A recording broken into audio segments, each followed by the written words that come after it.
इधर उपराष्ट्रपति चुनाव के नतीजे घोषित होने के बाद सीपी राधाकृष्णन केंद्रीय मंत्री प्रहलाद जोशी के घर पहुंचे और उन्हें बधाई देने के लिए पीएम नरेंद्र मोदी भी प्रहलाद जोशी के घर पहुंच गए। तस्वीरें हम आप तक पहुंचा रहे हैं। पीएम के अलावा कई केंद्रीय मंत्री और बीजेपी के कई बड़े नेताओं का जमावड़ा प्रहलाद जोशी के घर पर लग गया। दिन भर उपराष्ट्रपति पद के लिए हुई वोटिंग में सीपी राधाकृष्णन को 452 वोट मिले, जबकि विपक्षी गठबंधन के उम्मीदवार बी सुदर्शन रेड्डी को सिर्फ 300 वोट ही मिल पाए।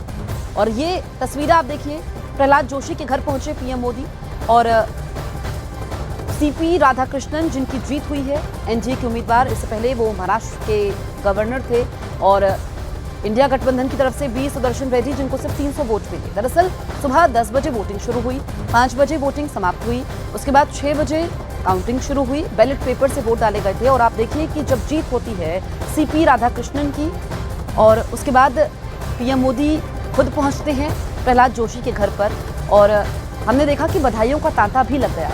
पीएम मोदी ने तो बधाई दी ही, अमित शाह ने भी सीपी राधाकृष्णन को बधाई दी क्योंकि वो देश के अगले उपराष्ट्रपति होंगे। और सीधे आपको काठमांडू लेकर चलते हैं जहां पर हमारे सहयोगी आनंद तिवारी मौजूद है। हमने आपको ग्राउंड रिपोर्ट दिखाई थी। आनंद, इस वक्त नेपाल में क्या हालात बने हुए हैं, सबसे पहले अपडेट आप पहुंचाइए। देखिए जसप्रीत, रात 10 बजे से अब जो पूरा नेपाल है वो आर्मी के कंट्रोल में है और जो सूत्रों से जानकारी मिल रही है कि जो नेपाल के प्रधानमंत्री थे, जो अब तक नेपाल का पूरा सरकार को संभाल रहे थे, वो आर्मी ने उन्हें किसी सेफ हाउस में शिफ्ट कर दिया है।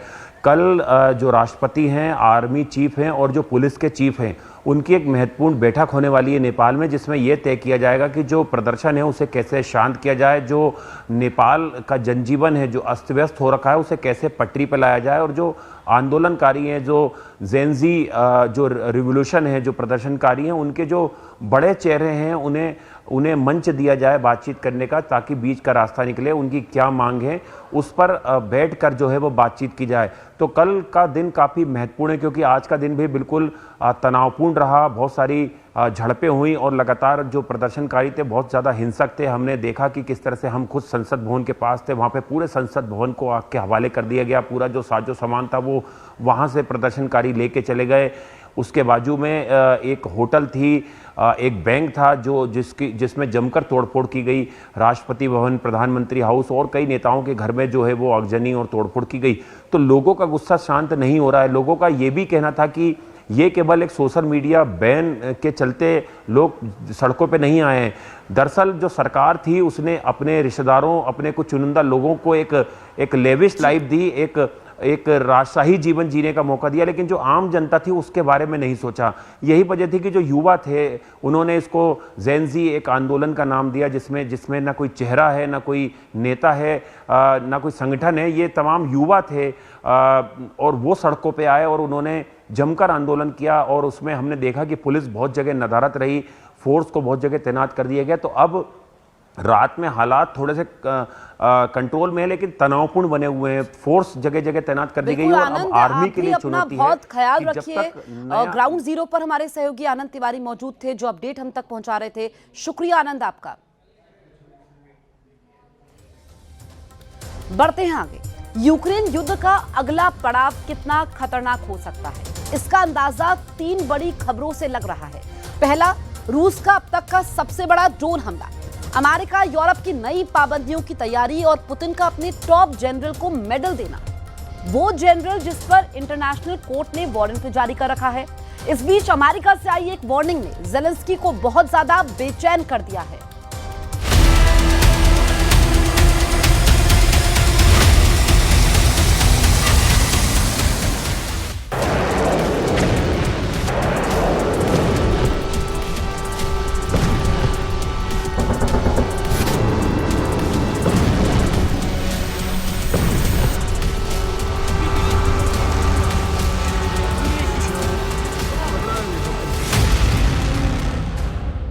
क्या जंग के शोलों से धधकने वाला है यूरोप?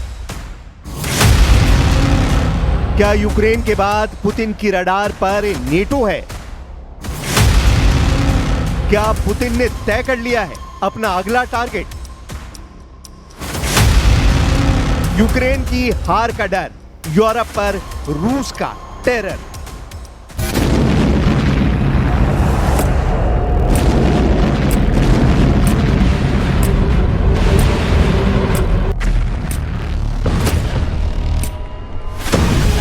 यूक्रेन की जमीन पर महज चंद घंटों पहले रूस के ड्रोन कयामत बरपा चुके हैं। यूक्रेन की राजधानी कीव पर 800 से ज्यादा ड्रोन हमले किए गए। ये यूक्रेन पर हुआ अब तक का सबसे बड़ा ड्रोन हमला बताया जा रहा है। लेकिन वॉर एक्सपर्ट्स इसे रूस का बारूदी ट्रेलर मान रहे हैं, क्योंकि माना जा रहा है कि रूस के मन में यूक्रेन से आगे भी कुछ चल रहा है, कुछ ऐसा जो सिर्फ पुतिन के दिमाग की उपज है। एक ऐसा प्लान जो सिर्फ यूक्रेन की जमीन तक सीमित नहीं है, बल्कि उसके धमाकों की गूंज नेटो की सीमाओं के पार भी सुनाई देने वाली है। लेकिन क्यों और कैसे, इसे समझने के लिए आपको सबसे पहले अमेरिका के पूर्व वाइस प्रेसिडेंट माइक पेंस के उस बयान को समझना होगा, जिसमें उन्होंने एक बेहद चौंकाने वाली खबर की तरफ इशारा किया है। अमेरिका के पूर्व उपराष्ट्रपति माइक पेंस ने बीबीसी को दिए इंटरव्यू में जो कहा, उसने यूरोप की सुरक्षा को लेकर नई बहस छेड़ दी है। पेंस ने साफ शब्दों में चेतावनी दी है कि अगर यूक्रेन रूस के सामने हार गया तो इसमें कोई शक नहीं कि अगला निशाना नेटो की सीमाएं होंगी। यानी यूक्रेन की लड़ाई केवल एक देश की जंग नहीं है, बल्कि पूरे यूरोप की सुरक्षा की जंग है। पेंस ने कहा कि पुतिन की महत्वाकांक्षाएं यूक्रेन की सरहद से कहीं आगे तक फैली हुई है। अगर उन्हें यहां जीत मिलती है तो रूस को और ताकतवर और ज्यादा खतरनाक बनने का मौका मिलेगा। उस स्थिति में नेटो के सदस्य देश सीधे सीधे खतरे की जद में आ जाएंगे। उनका यह भी कहना है कि अमेरिका को एक बैकस्टॉप यानी सुरक्षा की गारंटी के तौर पर खड़ा रहना होगा, जबकि यूरोपीय देशों को इस जंग का असली नेतृत्व करना होगा। उन्होंने कोएलिशन ऑफ द विलिंग की कोशिशों की सराहना की और कहा कि मजबूत सुरक्षा गारंटी की एक जस्ट एंड लास्टिंग पीस यानी न्यायपूर्ण और स्थायी शांति का रास्ता खोल सकती है। यानी माइक पेंस की नजर में अगर आज यूक्रेन गिरा तो कल यूरोप के कई देश भी उसी आग में झुलस सकते हैं। यूक्रेन की राजधानी कीव पर 800 ड्रोन बरसाना, यह महज एक हमला नहीं था, बल्कि रूस का वो इशारा था जो आने वाले वक्त का सबसे बड़ा खतरा साबित हो सकता है। पश्चिमी खेमे के रणनीतिकार साफ कह रहे हैं कि यह अटैक असली युद्ध की महज झलक है, ट्रेलर है। असली फिल्म तो अभी बाकी है। यानी पुतिन की सोच यूक्रेन की सीमाओं पर रुकने वाली नहीं है। उनका विजन है यूरोप को सीधा डर और दहशत के साए में धकेलने का।